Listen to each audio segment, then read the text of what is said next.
সুদূর হাইলাকান্দি থেকে আগত হযরত মাওলানা গুলজার হোসেন সাহেব আপনাদের সামনে আলোচনা করবেন। ومن سيئات أعمالنا من يهده الله فلا مضل له ومن يضلله فلا هادي له ونشهد أن لا إله إلا الله وحده لا شريك له ونشهد أن سيدنا ونبينا وحبيبنا ومولانا محمدا عبده ورسوله أرسله بالحق بشيرا ونذيرا وداعيا إلى الله بإذنه وسراجا وقمرا منيرا وعلى آله وأصحابه أبدا أبدا. أما بعد فقد قال الله تعالى في كتابه القديم والفرقان الحميد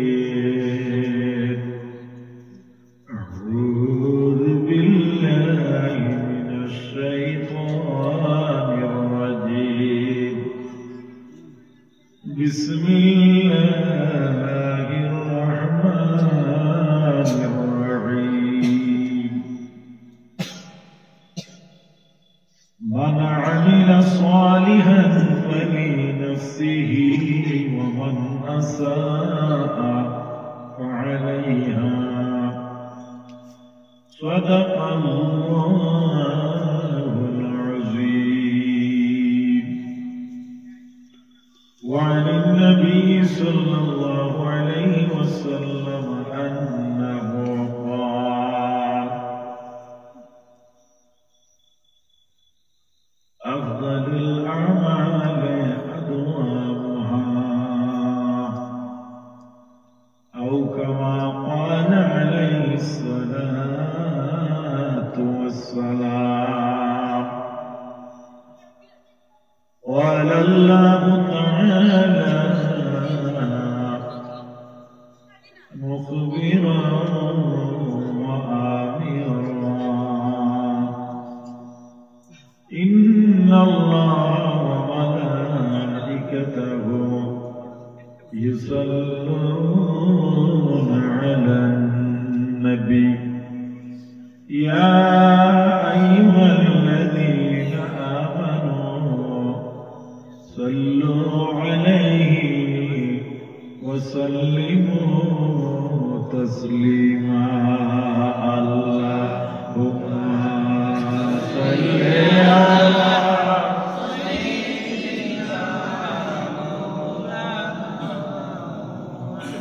وعلى آل سيدنا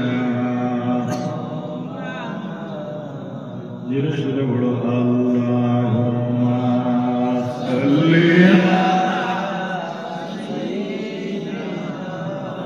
مولانا محمد وعلى آل سيدنا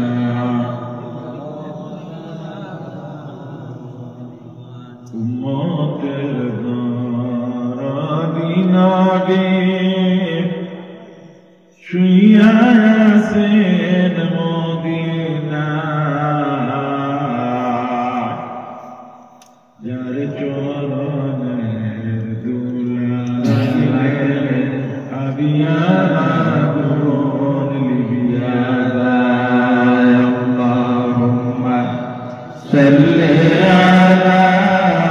سيدنا مولانا محمد وعلى آل سيدنا مولانا محمد سورة درود المؤمن شربداي يارو پورے বেজন সালাম সত্তর হাজার ফেরেশতা আল্লাহুম্মা সাল্লি আলা সাইয়্যিদিনা মাওলানা মুহাম্মদ ওয়া আলা আলি সাইয়্যিদিনা মাওলানা মুহাম্মদ নবীর প্রেমে মালা গাদির বাগ ছড়িলেন সগিনা প্রেম বিচ্ছেদে ক্রন্দন করে সুখ না লাগলি হান্নায় আল্লাহুম্মা সাল্লি আলা সাইয়্যিদিনা মাওলানা মুহাম্মদ ওয়া আলা আলি সাইয়্যিদিনা মাওলানা মুহাম্মদ। জয়নগর হযরত মুনশার রহমাতুল্লাহ তাআলা আলাইহি পবিত্র উরুস উপলক্ষে আজিম শান মুবারকবাদ মাহফিলের পরম শ্রদ্ধার সভাপতি সাহেব, মঞ্চে উপবিষ্ট রসিদুল মামুর অভিযানে আজম সমাবেশী যুবক ভাই বন্ধুরা, আল্লাহ রাব্বুল ইজ্জতের লাখ লাখ শুকরিয়া। আজকে আমরা আল্লাহর এক মকবুল ওলির দ্বারস্থ হইয়া আমরা আল্লাহর ওলির সংস্পর্শতা লাভ হলো। মানুষ চান্সে মালামাল, আল্লাহ রাব্বুল ইজ্জতের কাছে গ্রহণযোগ্য হইতে হইলে একটা মাধ্যম লাগে। কিটা লাগে? একটা মাধ্যম লাগে। আজকে আপনারা যে জায়গাটা ছিল আল্লাহর এক ওলির দরবার হয়েছিল, আউলিয়া কেরাম যারা এরা আল্লাহর বন্ধু। এজন্য শাইরে বলেন একজমানা সাহাবত ও আউলিয়া বেহতর সাআতে সৎসালে দেরিয়া। যদি কোনো আল্লাহওয়ালা মানুষ আরো যদি কোনো মানুষের এক মুহূর্ত সময় অতিবাহিত করে 100 বছর,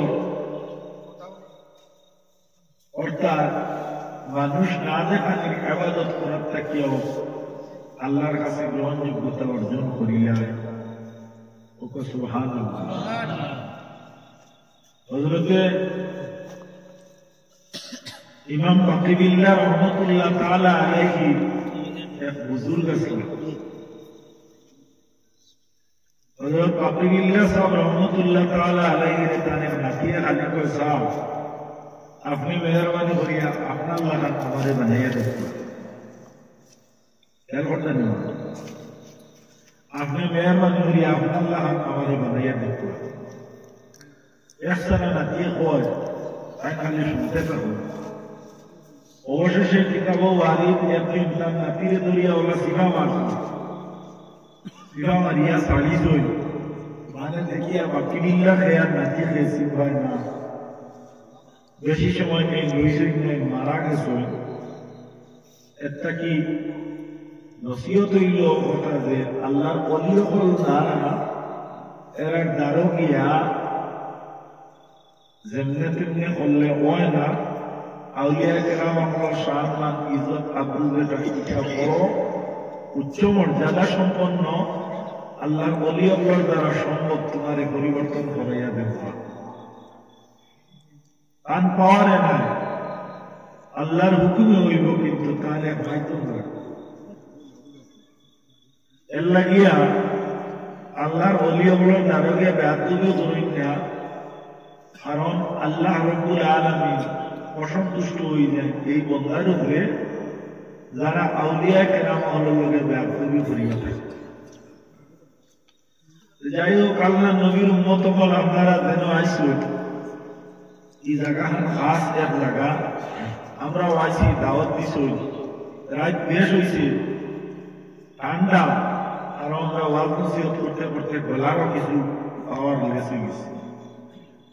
এর কারণে আপনারা মেহরবানি করিয়া একাগ্রতায় বইয়া ফজরের নামাজ পড়িয়া যাও। আল্লাহ রাব্বুল ইজ্জতে তোমার কাছে মেহরবানি করিয়া সাহায্য করবা। আল্লাহর এক ওলির নাম হইল হযরত জুনাইদ বাগদাদী রাহমাতুল্লাহি তাআলা আলাইহি। সম্মানীরে সম্মান দিলে মানুষ সম্মানী বনা যায়। হযরত জুনাইদ বাগদাদী রহমতুল্লাহি তাআলা আলাইহি ইলা বাগদাদের একজন বৃহত্তর এবং পয়লওয়ান বীর।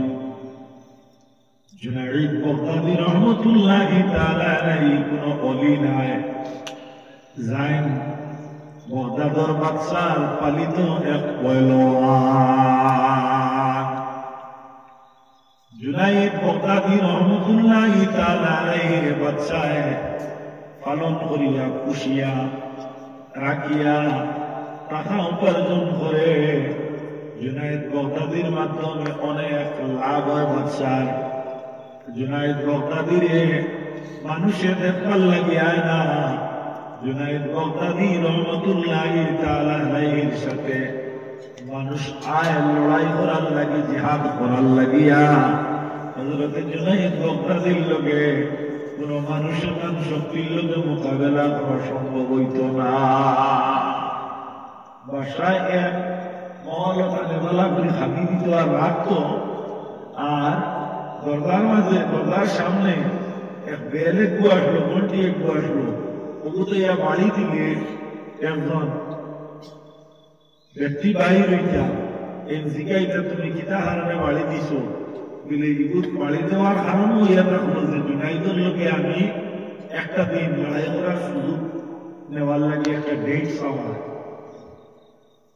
ডেট যেই দিন চাইটা, ডেট যেই দিন দেওয়া হয়তো, দেওয়ার পরে জুনাইদের লোকে আপনার মোকাবেলা দিতা, কিন্তু দেখা যায় কোনদিন কোন মানুষ জুনাইদের কাছ থেকে আপনার জিতিয়া যাইত না, হারিয়া যাইত। যখন বাচ্চার পালিত পয়লওয়ান জুনাইদ বাগদাদী আপনার এই জায়গার মধ্যে জিতিতা, মানুষে লক্ষ লক্ষ টাকা দিয়া হযরত জুনাইদ বাগদাদীর আপনার পুরস্কৃত করত। হযরত জুনাইদ বাগদাদীর কারণে বাচ্চার বড় লাভ হইত। কিন্তু জুনাইদ বাগদাদী রহমতুল্লাহি তাআলা আলাইহি এইভাবে জিন্দেগিটারে অতিবাহিত করতেছেন। এই সময় জোয়ান একদিন একজন মানুষে ঘন্টির মধ্যে বাড়ি মারে, বাড়ি যে মারল সে কিন্তু পয়লওয়ান নাই, বীর নাই, বীরত্বের কোন অধিকারী নাই। এই যে ব্যক্তি, যে সেই ব্যক্তি খানদানের রাসূল, আওলাদের রাসূল, আল্লাহর হাবিবের আওলাদরে আপনারা আমরা সম্মান দেই কিনা? দেই না, দেই না। আওলাদের রাসূলকে সম্মান দেওয়া হইল আলামতে ঈমান। আজকে মুনাশশার রহমাতুল্লাহি তাআলা আলাইহির মাকাম হযরত জুনাইদ আহমদ সাহেব মাদ্দাজিলুল আলীর প্রধানমন্ত্রী বানাইছেন নানি, ওলা নানি মার বলে কেনে বলে আল্লাহর বান্দা হইয়া থাকলে যে আল্লাহর নবীর কামনার মানুষ, আল্লাহর নবীর খানদান হওয়ার কারণে তার সম্মানটা আলাদা, তার মর্যাদা আলাদা। আল্লাহর হাবিব সাল্লাল্লাহু আলাইহি ওয়াসাল্লাম হাসান হুসাইনের খানদানে মহব্বত করলে, হাসান হুসাইনকে মহব্বত করলে আল্লাহর নবীর মহব্বত করা হয়। আল্লাহর প্রিয় নবী সাল্লাল্লাহু আলাইহি ওয়াসাল্লাম ফরমায়, এই জমিনের মধ্যে আমার পরে একজন খলিফা আইবা, যান খাতিমুল খুলাফা। এই জমিনের মধ্যে একজন শেষ খলিফা আইবা, যাইন হযরতে আবু বকরের পরে আইবা, যাইন হযরতে ওমরের পরে আইবা, যাইন হযরতে ওসমানের পরে আইবা, যাইন হযরতে আলীর পরে আইবা। এই খাতিমুল খুলাফা ইনকে বিলেই লাগে হযরতে ইমাম মেহদী আলাইহিস সালাম। ইমাম মেহেদী জাইনের জন্ম হইবা আল্লাহর হাবিব ফরমান আল মেহেদী মিন ইকরাতি মিন আওলাদি ফাতিমা আমার ফাতিমার আওলাদ থেকে এই মেহেদী জমিনের মধ্যে আইবা তার কারণ কিটা বলে হযরত হাসান সাদ রাদিয়াল্লাহু তাআলা আনহু আল্লাহর হাবিব সাল্লাল্লাহু আলাইহি ওয়াসাল্লাম ভবিষ্যৎবাণী জানাইয়া দেন যে আমার পরে ইসলামের শাসনভার স্বাধীনভাবে চলব 30 বছর এই 30 বছর স্বাধীনভাবে নিয়মিতভাবে ইসলামের শৃঙ্খলাবদ্ধভাবে চলব এই 30 বছর ঘুরতে গিয়া হযরতে আলী রাদিয়াল্লাহু তাআলা আনহু পর্যন্ত 29 বছর 6 মাস হইয়া গেল 29 বছর 6 মাস হওয়ার পরে হযরতে আলী শাহাদাত বরণ করেন হযরতে আলী তবে হযরতে ইমাম হাসান রাদিয়াল্লাহু তাআলা আনহু আপনার মানুষে খলিফা বানাইলা চতুর্দিক থেকে মানুষে সাপোর্ট করলা ও সময় তিনশোর দিক থেকে দেখা যায় একজন নবীর সাহাবী যার নাম হইল গিয়া হযরতে আমিরে মুআবিয়া রাদিয়াল্লাহু তাআলা আনহু এর কিতাবুল্লাহ অদিক থেকে খলিফা ঘোষণা হয়ে গেল তখন দেখা যায় একটা রাষ্ট্র আর দুইজন রাষ্ট্রপতি চলে না একটা গ্রুপ দুইজন মেম্বার হইন না একজন মসজিদ দুইজন হেড ইমাম হইন না তখন দেখা যায় উভয়ের মধ্যে একটা টানাদা আরম্ভ হইল টানাটানি আরম্ভ হইল দেখা যায় একটা কি একটা জিহাদের একটা সূচনা হয়ে যায় গিয়া হযরত ইমাম হাসান রাদিয়াল্লাহু তাআলা চিন্তা করলাম আমি যদি হযরত আমিরে মুআবিয়ার লগে জিহাদ আরম্ভ করি লড়াই করি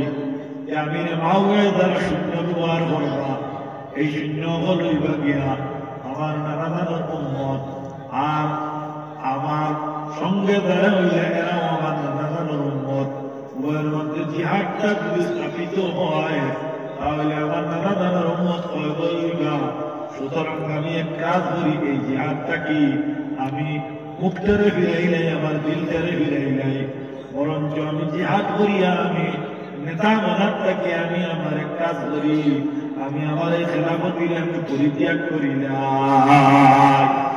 বাবরের কৃতি সম্পদ যেটা ওটার একটা বললেন নিজে নবীজির উন্মত স্বার্থে কিরা বললেন নিজে ত্যাগ করিলে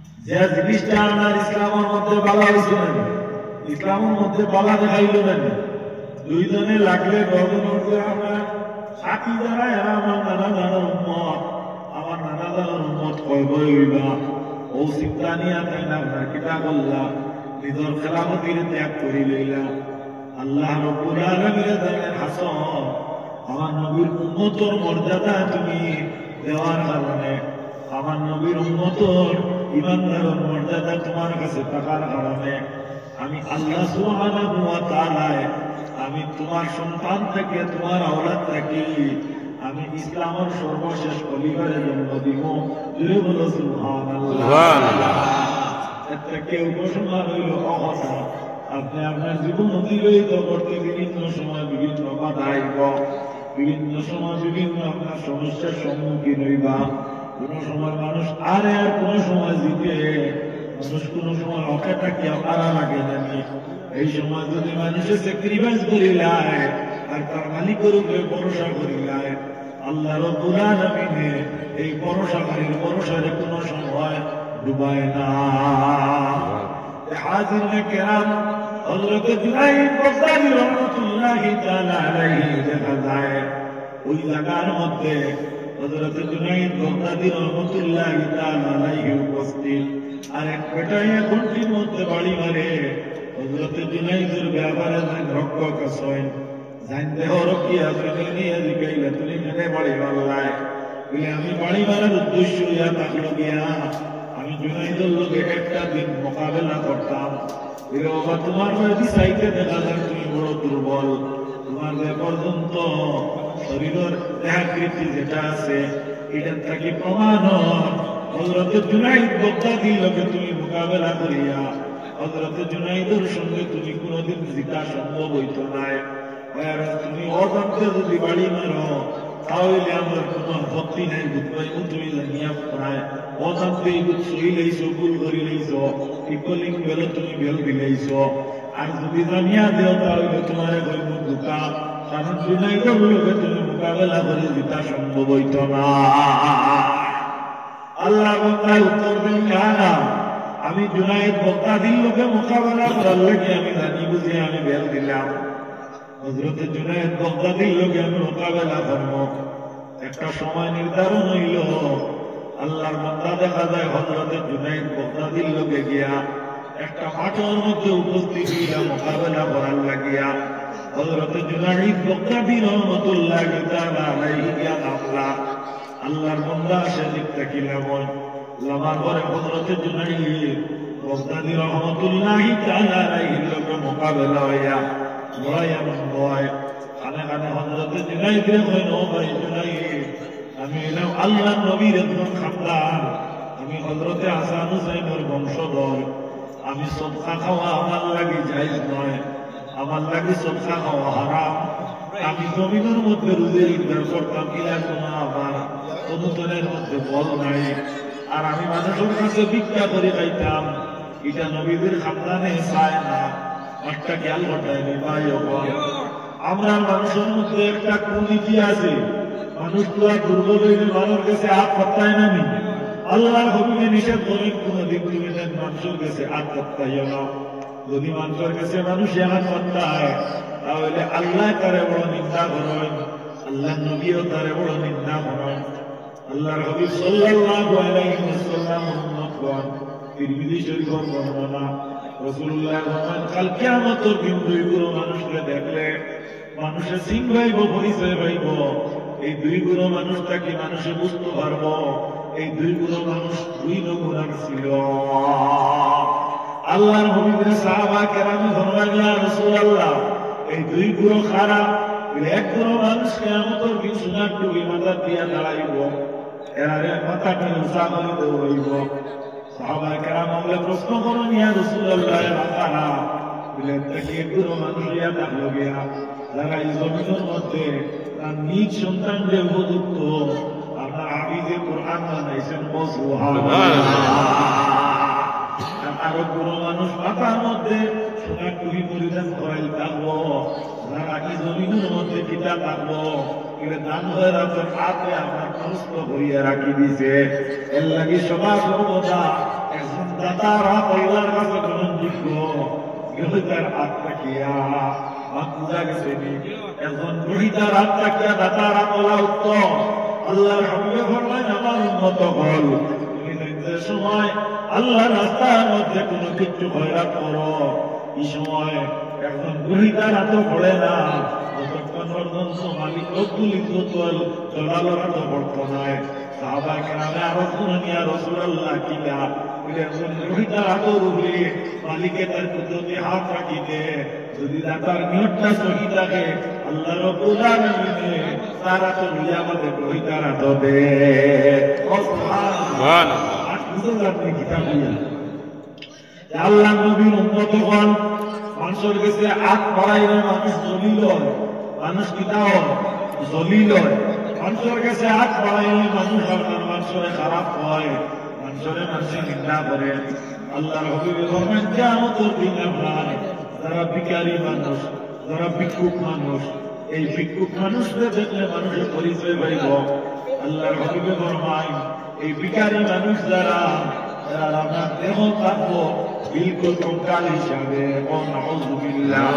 কিতা থাকবো কঙ্কাল থাকবো এর লাগে আল্লাহর হাবিব সাল্লাল্লাহু আলাইহি ওয়াসাল্লাম ফরমায় মুমিন বলে এই জাতীয় কোনো কর্ম করিও না যে কর্মের কারণে তোমার পান্ডে কোটে যায় আল্লাহর হাবিব নিষেধ নয় ইলা কোনো আপনার ব্যবসাও করিও না যে ব্যবসা কিতা করে তোমার ইজ্জতে নষ্ট করি যায় আল্লাহর হাবিব সাল্লাল্লাহু আলাইহি ওয়াসাল্লামের উম্মত হল মেহরবানি করে কথাটা লক্ষ্য করো যে আল্লাহ রাব্বুল আলামিন নবী ফরমায় কাল কিয়ামতের দিন আপনার যারা ভিখারি এরা মানুষ দেখলে দেখবো যে কঙ্কাল হিসাবে আচরণ হয়ে থাকে অতীত ও নাউযুবিল্লাহ আল্লাহর হাবিব ফরমায় আমার উম্মত হল তুমি তার যদি এখন জুতার পিতা ছিলে তাহলে আল্লাহর কাছে চাও, দুনিয়ার মানুষের কাছে চাইও না।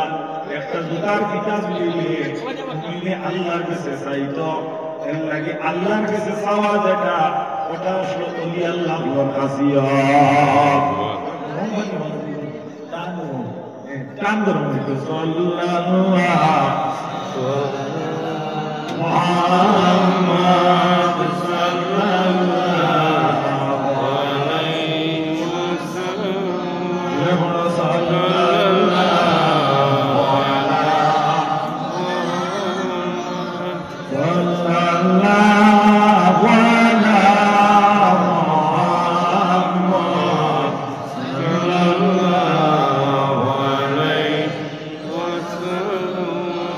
সাল্লাল্লাহু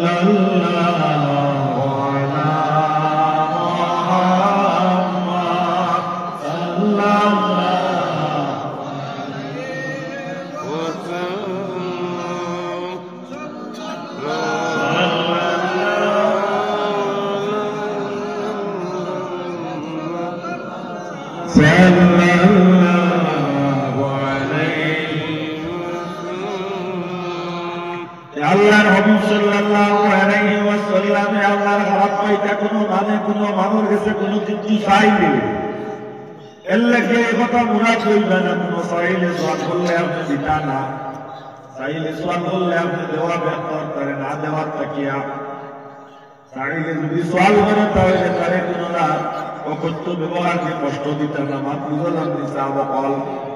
আল্লাহর হাবিব সাল্লাল্লাহু আলাইহি ওয়াসাল্লামের কাছে একদিন এক ব্যক্তি সওয়াল করলাম, নবী গো আপনি আমারে কিছু দেখবা। আল্লাহর হাবিব ফরমাইলা ওবা তোমারে আমি কোনটা দিতাম, জিকে তোমার বাড়িতে কোনো সম্পদ আছে নি? আল্লাহর হাবিবের ব্যক্তি ফরমাইয়া ইয়া রাসূলুল্লাহ আমার বাড়ির মধ্যে একটা বাটি কিনার কোনো সম্পদ নাই। বাইরে বন্ধুরে আমরা মধ্যে যারা বিচ করেন, যারা ভিখারি, এরা সমাজের মধ্যে অত্যন্ত নিকৃষ্ট মানুষ। বিগ সারা বছর করলো কিন্তু দেখা যায় অভিজ্ঞতা এনে মানুষ আছে নাকি এরার লাগে কমপক্ষে বুঝা উচিত রাখলে সারা বছর বিক করলাম এই দর্দিকটা কমপক্ষে বিক না করাটা ভালো বলে নাই ট্যাক্স খালি খাওয়ার লাগি নাই, খালি খাওয়ার লাগি নাই, এটা তার একটা পেশায় পরিণত করে গেছে। এর কারণে আপনার ঈদুল ঈদগাহ তো গিয়া আমার চালিয়া দেখা যায় এখন মেচুয়েট পুরুষে কিতাবের ভিক্ষা করে ওলা আমরা সমাজ আসেনি না নাই। আল্লাহ প্রিয় নবী সাল্লাল্লাহু আলাইহি ওয়াসাল্লাম এই ব্যক্তিরে ফরমায় বাইরে তোমার বাড়ির কিতা সম্পদ আছে? এই ব্যক্তি ফরমায় ইয়া রাসূলুল্লাহ ইয়া হাবিবাল্লাহ আমার বাড়ির মাত্র একটা বাটি আছে, এই বাটিটা থাকার কারণে আমার এই বাটিটা আছে, আর কোনো আমার সম্পদ নাই। আল্লাহর হাবিবে ফরমাইন ও বলো না যাও তোমার বাটিটা আমার তো আনিয়া দেও। এই ভিখারি বেটা যায় এই বাটিটা আমি আল্লাহর হাবিবের হাতের মধ্যে দে, আল্লাহর হাবিবের হাতের মধ্যে লইয়া সাহাবায়ে কেরামগুলো দিকে আমার বাটিটা দিলেন, দিলে আমি এই বাটিটা আমার আপনাকে সে কিনতে পারো, যাই কিনতে পারো তাই দামের উপরে দাম দিতে পারো। আমরা যে শরীয়ত আছি শরীয়ত দামের উপরে দাম আসেনি, কত না তোরা দামের উপরে দাম আসেনি, না দামের উপরে দাম পাওয়া নাই। আপনার বাজারও গেছেন জয়নগর বাজার আছে নানি, গরুর বাজার আছে নানি জয়নগর, হ্যাঁ রাজনগর যাত্রাহু তো ভারত ও যাত্রাহুর গরুর বাজার আছে।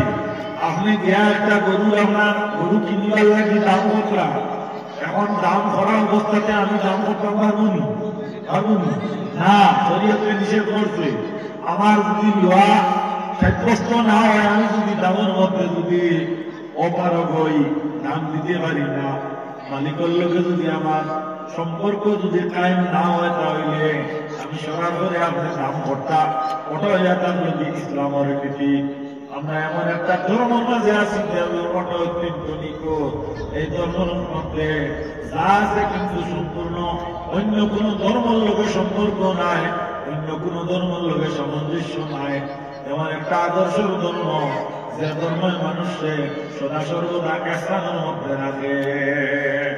শরীয়তের যদি আইন অনুযায়ী কোন দেশ চলে, ইসলামের কানুন অনুযায়ী কোন দেশ চলে, কিতাবের মধ্যে লিখিয়া থাকলো যে আমরা খাজনাদার গেছে দেই, আমরা আয়কর বিভাগ আছে নানি, খাজনা বিভাগী অফিস আছে নানি, এই অফিস যেগুলা এই অফিসগুলা আপনার কোন জায়গায় স্থাপন করা হইত বলে বলে একটা মধ্যম স্থানের মধ্যে অফিসটা নির্মাণ করা হইত।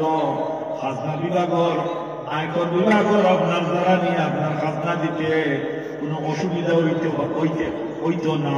যেমন শহরের ভিতরে যদি হয় একজন গরিব মানুষের ভাড়া দিয়া যদি যাইতে লাগে 50 টাকা, তাহলে রাস্তা কাজখানো যদি হয় তাহলে শহরের এই নেই 25 টাকা ভাড়া দিয়া, আর গ্রামের একটি 25 টাকা ভাড়া দিয়া আর বোঝা যাবে।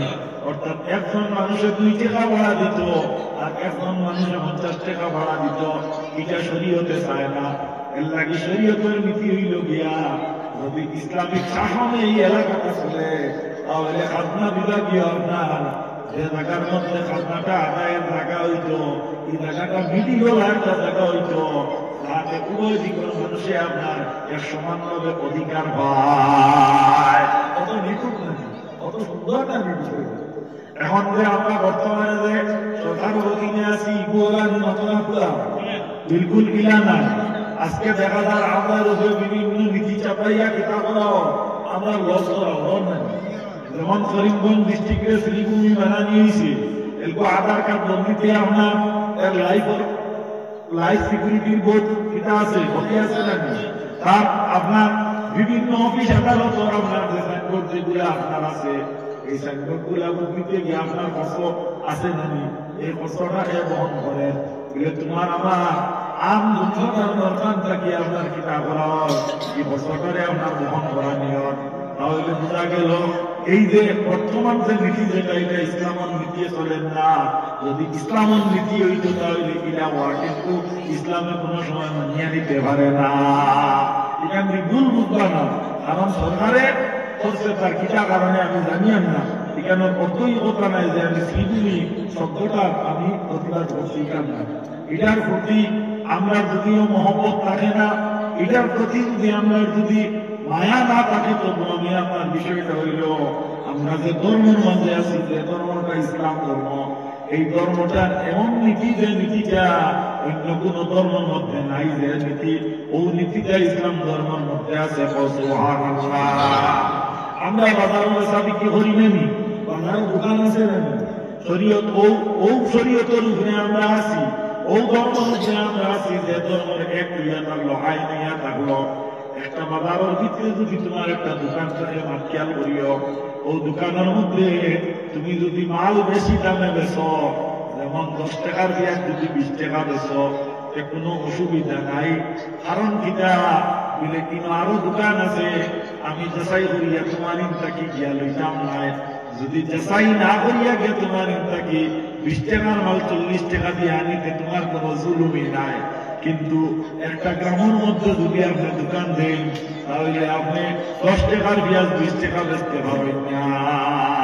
সেখানে আর দোকান নাই, কিন্তু একটা দোকান কিন্তু বার্গেনিং করার কোনো জায়গা নাই, কিন্তু দরদামের কোনো জায়গা নাই।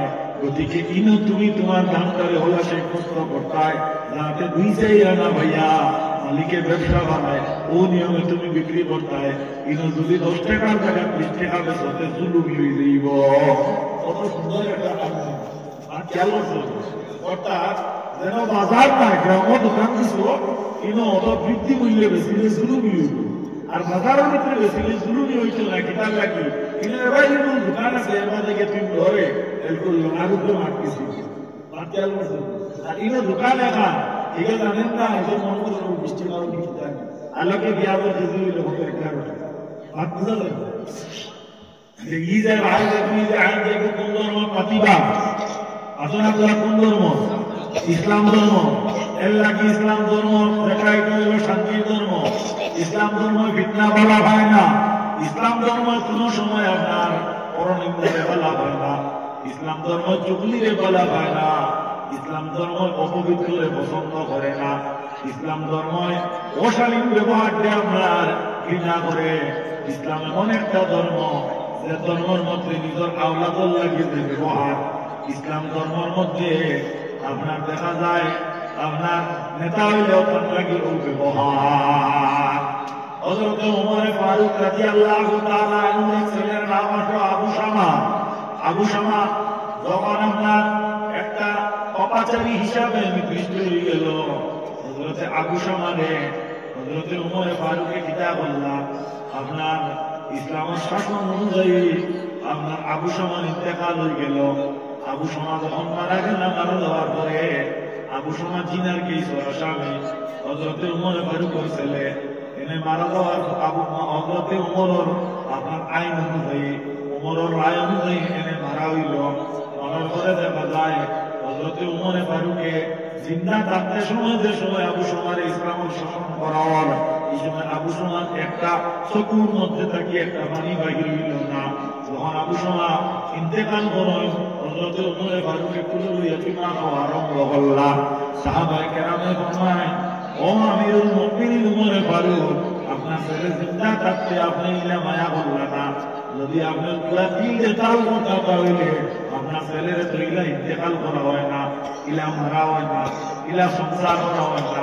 হযরতে ওমর ফারুকে বললেন না, এর আগে তাই না একটা দোষীদার কারণে আমি তার দোষরে ধিক্কার জানাইছি, তার দোষরের সাজা আমি অ্যাপ্লাই করছি।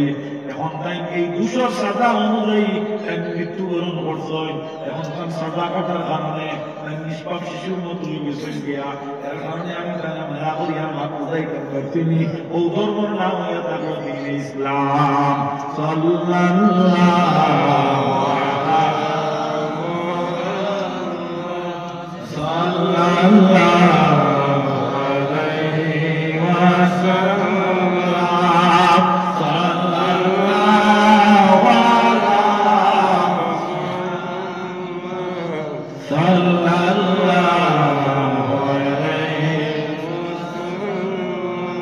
কথাটা বলা করি লক্ষ্য করিও, যেমন ধরিলে আপনার ভাত খুব খেয়াল করি না, আপনার বাজারের জন্য মুরুখ বেশি নেই, আপনারা মুরুখ বেশি নেই রাস্তা ব্যাপারী দাঁড়াই নেই, দাঁড়াইয়া বইবা মুরগাই কত বলে 500 টাকা বলে, তার 300 টাকা লোক বাজার বড় ভাত কথা বলছেন, বাজার বড় ভাত কথা বলছেন, এবারে হাসা কথা বলুন। ওই সময় যদি আপনি তার কথার উপরে বিশ্বাস করিয়া যদি বাজার ভাত মনে করিয়া 500 টাকার মুরগা যদি 300 টাকা বেচো, আর হে যদি 300 টাকা দিয়ে মুরগাই তো লটে ব্যবসায়ী হারাম, এটা বুঝি বুঝছেন একটা করতে গেলে একটা মিথ্যা জিনিস তার ব্যবসার লোকে অ্যাড করছে। অর্থাৎ বাজার ওই মুরগা বিক্রি করে 550 বা 500 টাকা, রাস্তার মধ্যে পেটাইয়া কিনিত করিয়া হিল খিতা বলে, আজ তুমি যে মুরগা 500 টাকা দাম করাই 300 বিকিব, আজ বাজার বড় বাজার ওর বাদে তুমি একদিন বললে মাতি কেন মনে হয় ঠিক আছে, যা 300 টাকা দিলেন ও জাইন লইলা।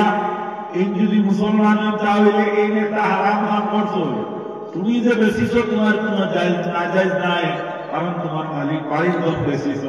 কিন্তু ও যে পদ্ধতিতে তোমার কাছ থেকে 300 টাকা দিয়ে মুরগা লইয়া নিয়া 500 টাকা বাজারও নিয়ে বেশিবা, 200 টাকা তোমার কাছ থেকে নিছেন যে লাভ করিয়াইব, কিন্তু কানেক্সি মার্কেট ব্যবসার লাইনে লাভ নাই, এটা জরুরি লাইনে একটা ব্যবসা হয়েছে। এর লাগে ইলা ব্যবসা করা যাইজ নাই। ও যে আইন যেটা জারি করছে যে ধর্ম, এই ধর্ম নাম হইয়া থাকলো দিন ইসলাম। আবার কিন্তু বাজারের ভিতরে গিয়া ও ব্যাপারিয়ে যদি তোমার মুদ্রা যদি 200 টাকা দিয়ে লইলা 500 টাকার মুদ্রা তাহলে টান লাগিয়ে আপনার এই ব্যবসা যাইজ আছে আমার খেয়াল করতানি। বাজারের ভিতরে গিয়া 200 টাকা দিয়ে লইছে, আপনারা প্রশ্ন করবা হুজুর বুঝলাম না মাঠটা কত 300 টাকা দিয়ে লইল তার লাগে না যাই লইল, আর বাজারও গিয়া 200 দিয়ে লইলে তার লাগে যাইজ কিনা হইল। বলে বাজারও শুধু একটা ব্যবসায়ী নাই, আরো শত সহস্র ব্যবসায়ী আছে। কত ব্যবসায়ী টাকা সত্যি তুমি তোমার মুরগা 200 টাকা বেশি লইছো, কি লইতেও পারছে একটা বেটাগিরি নাম করছে। এর লাগে তুমি যাচাই করে তোমার মালটাকে বেশি যায়, ও জায়গা তুমি গিয়ে আলি নাই। গতিকে এই সময় এই 300 টাকা একটা মুরগার উপরে যদি লাভ করিয়া লয়, তাহলে তার লাগে বিষয়টা না যায় না। ও যে নীতি যেটাই নীতিটা আপনার কোন ধর্মের মাঝে বলে দিন ইসলামের মাঝে, দিন ইসলাম ও ধর্মের মধ্যে আদর্শ ছাড়া অন্য কিচ্ছু নাই। আল্লাহ নবীর সাহাবীদের নাম হইল হযরত ওমর ফারুক রাদিয়াল্লাহু তাআলা আনহু। মুসলমানের 2 ইসলাম জগতের দ্বিতীয়ত খলিফা আল্লাহ নবীর জমানা জিহাদের সেনাপতি একজন সাহাবীরে বানাইয়া দেওয়া হয়। এই সাহাবীর নাম হইয়া থাকলো গিয়া হযরতে খালিদ ইবনে ওয়ালিদ রাদিয়াল্লাহু তাআলা আনহু। আল্লাহ নবীর জমিন থেকে খালিদ ইবনে ওয়ালিদকে জিহাদের সেনাপতি বানাইয়া দেন, অর্থাৎ জননায়ক বানাইয়া দেন। যে সময় আল্লাহর কমান্ডার বানাইয়া দেন হযরতে খালিদ ইবনে ওয়ালিদ রাদিয়াল্লাহু তাআলা আনহু যে জিহাদের মধ্যে অংশগ্রহণ করতা, এই জিহাদ হওয়ার পরে জিহাদের মধ্যে আর কোন নমুনার পরাজয় নাই। খালিদ ইবনে ওয়ালিদের কারণে এই জিহাদের মধ্যে বিজয়ী তো অনিবার্য। আর বিজয়মালা বিদ্যা তামাম মুসলমান ঘরের মধ্যে আপনার আইয়া নবীজির জমানাও লাগেছে, হযরতে আবু বকরের জমানাও লাগেছে, ওমরের জমানা যে সময় হওয়ার কথা বলা চলা শুরু হয়েছে, হযরতে ওমরে ফারুক বড় সত্যদর্শী সাহাবী আসলাম। সাহাবায়ে কেরামের মধ্যে হযরতে আবু বকর সিদ্দিক নাই, এই বড় সত্যবাদী সাহাবী আসলাম। হযরতে ওমরে ফারুক বড় সত্যবাদী সাহাবী আসলাম। হযরতে ওমরে ফারুক রাদিয়াল্লাহু তাআলা কোন ভাই দিলে পৃথিবীর আদালতে তো আপনার কি রায় রাখাটা অসম্ভব। আর আল্লাহ রাব্বুল আলামিনে হযরতে ওমর ফারুকের রায়কে বড় পছন্দ করতা। আল্লাহর রায়ের লগে গিয়া ওমরের রায়টা মিলত। আল্লাহ আপনার একজন সাহাবী আসলাম।